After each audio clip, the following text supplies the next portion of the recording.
Cashed in with 2 out of 3 complimentary plays on Saturday as I scored with Clemson and Pittsburgh easily going over the total. Now, I got to be honest, I had no idea that Clemson would lose the damn game outright, but the over certainly was easy. And also cashed in with Penn State. Getting a miraculous cover against Indiana. Going to talk about that particular contest in just a moment. Lost with Oklahoma State, but the short-term run with the free plays, 14-4-1 the last 19 over the past week and a half. NFL freebies this season after cashing with the Ravens on Thursday night. I am 24-10-1 with the NFL plays I've given away here. Now, let's talk about a couple of quick games here from Saturday before I get to your Sunday free selections. How about the Penn State-Indiana game? I don't know if you happened to watch that one. Penn State went off as a 7-point favorite. And that game was nip and tuck the whole way. And Indiana really should have won that game. But Penn State eventually got a drive going, even though Indiana played great run defense all day long. Barkley, the outstanding running back for Penn State, had a couple of decent, hard-fought runs for short yardage down deep in the Indiana territory, finally broke into the end zone, gave the Lions a 4-point lead with about 3.5 minutes to go. So Penn State kicks off. Indiana takes possession of the ball. Their drive stalls. They go for it on 4th down, deep in their own territory. The pass is batted away, and they turn the ball over on downs. So Penn State runs the ball 3 straight times because they want to run out clock, right? And then on 4th down, they kick a field goal. So if you're like me, and as I always tell you, I buy the half point when the line crosses 3, 4, 7, and sometimes 10. That line was 7 all morning yesterday. Well, you're sitting there, and now you're going, well, hey, I am either walking away with a win on Indiana because you bought them up to 7.5, or you're walking away with a win on Penn State because you bought them down to 6.5. Or you're an absolute fool and you're walking away with a push because the game's going to fall on a 7 mark. But then the totally unexpected happens. Penn State kicks off again. Indiana has the ball. Indiana, the quarterback drops back, loses the ball, pick up fumble return by Penn State, less than a minute to go, return for a touchdown. Penn State gets the touchdown. Of course, didn't need the half point. Nittany Lions go on to win the game by 14 and get the easiest cover, it would seem, if you didn't watch the game and you only looked at the final score, and they get the cover, and I get the free pick 1, which is really upsetting because Penn State was my second best bet yesterday. It was my second among all the plays that I had on the board. I gave it away as a free play, and naturally I used as my best bet Virginia Tech, a 14-point favorite at home that loses outright to Georgia Tech. But when you're in a slump, those are the dumb decisions you make sometimes. Then, here on the site, Steve Boonan's Cali Cartel, coming off a 59 winner on the Ravens on Thursday night, a 59 winner on Florida State on Friday night. Last night, their Saturday night bailout game of the year, yet another 59 play. They had New Mexico, -1 at Utah State. Well, Utah State was up playing at home in that game, 21-6 early in the third quarter. But New Mexico fought their way back, and it looked pretty good there. Yet still for Utah State, because the Aggies had a 1st and goal at the New Mexico 9-yard line with 8:46 to play. 1st and goal, right? At the 9. First play, one of the running backs ran for 7 yards on 1st down, right? 3 more times they run the ball, they don't score. And then on the next series, Lobos go 76 yards and 11 plays to set up the game-winning field goal with like a minute and 6 seconds to go. And New Mexico wins the game 24-21. And Steve Boonan's Cali Cartel wins for a 3rd straight day. And they are one of the 2 big featured plays I want to quickly tell you about today. Again, over half price off. Their 59 winner, number 54 out of 88, and 4th in 4 days. Happens to also be their NFL winner, number 10 out of 14. It's on Minnesota, Washington. You get it for over half price off by using coupon code CALI, CALI. And then, of course, the other big play today is Matthew Parker. First ever $200 double your wager NFL bookie buster release. First ever $200 play since he joined the site in the NFL back in June. It's the Sunday night game of the year, Patriots and Seahawks. It's the half price play of the day using coupon code 200DIMER, 200DIMER. Now, yesterday hit his first ever $200 double your wager college football release. Troy State -1, 1.5, beating Appalachian State by 4, getting the job done. That was bigger Then his first ever 150-dime NFL release last Sunday when Miami, they had the Dolphins, brought down the half point just like I did, got the cover on a miraculous kickoff return against the Jets. And, of course, it was twice as big as his fourth straight 100-dime winner with Alabama shutting out LSU in Baton Rouge 2 Saturday nights ago, 10-0. So it's the half-price play of the day. Again, that coupon code is also available, along with all the others, over on the home page. Let's talk about your complimentary plays today.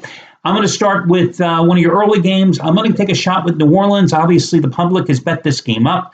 Saints were 1.5-point favorite earlier in this week when I did the Countdown to Kickoff show with Steve. They are now anywhere from 2.5 to 3 points, but that's okay. I'm still willing to take a shot with the Saints. Not enamored, not in love with the play, but I still think the metrics are there to go with New Orleans because Denver, of course, the number 1 pass defense in the league, but against the run, they are not that good. Number 29 in the league stopping the run.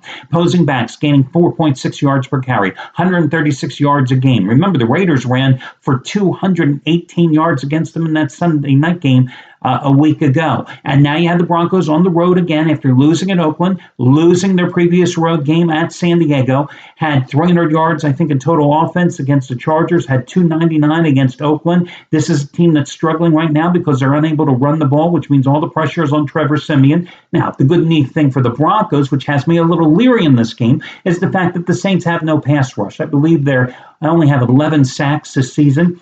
They have the number 32 pass defense. So where the Broncos are number 1 going against Drew Brees, the Saints are number 32 going against Trevor Siemian. But I do believe the Saints will be able to run the ball on this Denver defense. That's what they did against Seattle a couple weeks ago. That's what they did last week against San Francisco. And you're saying, okay, San Francisco, anybody runs against them. Yes, that is true. 49ers give up like 190 yards a game on the ground. They're ranked 32nd in the league stopping the run. But what did I just tell you? Denver's ranked 29th in the league stopping the run. Mark Ingram, 158 yards. Tim Hightower, 87 yards. 248 yards rushing overall for the Saints last week. If the Saints can establish a run here, it makes Drew Brees all the more dangerous. And keep this in mind. Even though Saints love passing the ball, Drew Brees has had outstanding protection this year. And if it holds up today against Von Miller and company, he's only been sacked 12 times on the season. That gives New Orleans the advantage here. Plus, the Saints have reeled off 5 straight covers. They've won 4 of their last 5 games. I'm going to take them in this spot. Philadelphia and Atlanta. Guys, I can't remember the last time I picked the right side of an Eagles game here, so I'm not going to attempt to pick the right side here. I do think the Falcons can win this game.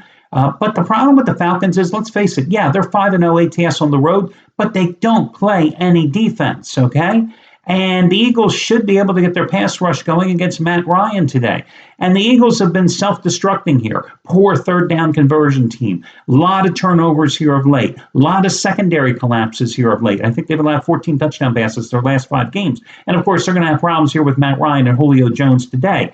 But instead of worrying about who's going to win the game, which I think will be the Falcons, why not play the over in this contest? Falcons are 8-1 over this year because of Matt Ryan and Julio Jones, because their offense or their defense is so porous. At the same time, I think the Eagles can get something going here offensively. They did get going offensively on the road against the Giants last week, even though they buried themselves early because Carson Wentz threw the 2 interceptions, both that led to 14 points for the Giants on the first 2 possessions. So again, I think even though the Falcons are a 5-0 ATS team on the road this season, the better play in this game is simply to take it over the posted price. Again, over the posted price. Your Sunday night game, guys, I'm going to go with New England. I like the Patriots. I've been riding the Patriots since Tom Brady's come back, and why not? They're 4-0 straight up and against the spread in his 4 games back. They've scored 136 points in those games. He's completed 98 of 134 passes for a little over 1,300 yards, 12 touchdowns, and 0 interceptions. They're 8-2-3 against the spread their last 13 games in Foxborough. Meanwhile, Seahawks facing a tough road here. They are coming off the Monday night game at home, traveling across country, short week of preparation.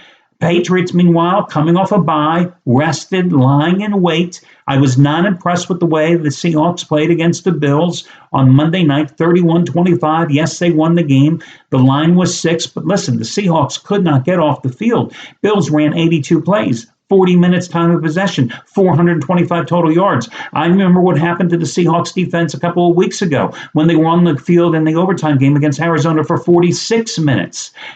Remember the following week? They couldn't stop the run at New Orleans when the Saints, with a 25-25 run-pass splitter differential with their offensive play calling, decided to run the ball and picked up 123 yards rushing against a tired Seattle defense. Bill Belichick's not dumb. He saw what Sean Payton and the Saints did, and the Seahawks are a little weakened defensively. If Cam Chancellor plays, it'll be his first game back after missing 4. Michael Bennett, the outstanding defensive end, is still out. Offensively, Seattle's still a one-dimensional team. It's Russell Wilson and nobody else because they have no ground game.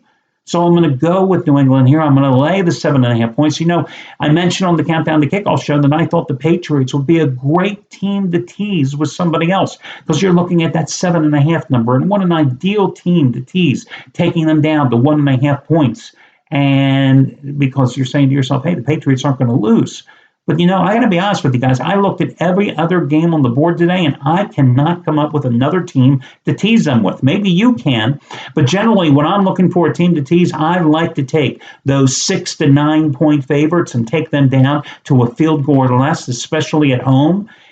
I'm not a big fan of taking 3 to 3.5 or 4 point favorites down at home and just saying, hey, they got to win.